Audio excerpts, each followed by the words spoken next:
Hello guys, so tapos na natin itong belt bag. Ito ay may zipper na 5 packet guys. Ayan po, kasya na po dito lahat ng mga kailangan nyo bilang riders. Ayan guys, dinisenyo ko po talaga ito para sa mga rider, sa mga tricycle driver. Tulad nito mga guys, ito yung permit po dito nilalagay guys. Ito siya guys, maluwag pa po sa loob niyan. Ayan, may space pa po doon. Ayan po siya guys. Tapos dito sa parting ito, dito po ilalagay yung lisensya natin.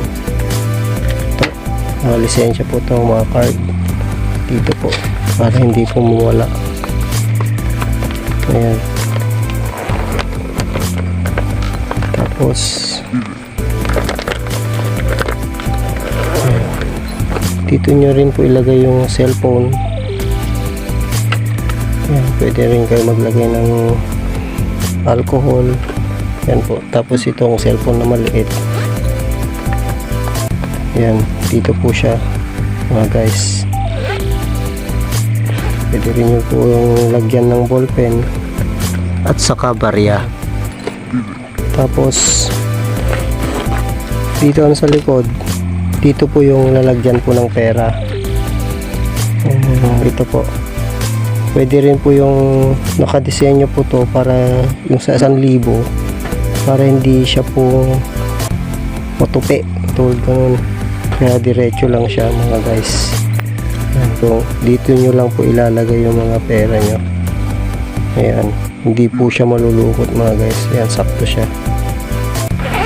Ayan, naka-X din po ito mga guys. Ayan, naka-X yan, tagusan yan, kaya sigurado po siya na matibay. Tapos itong nylon natin, makapal po yan. Ayan.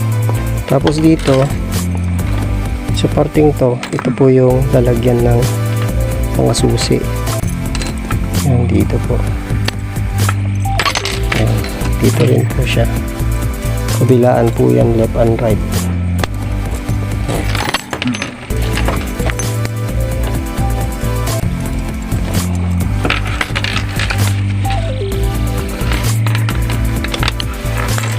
Yan guys, ito na po ating finished product na G-Norts belt bag.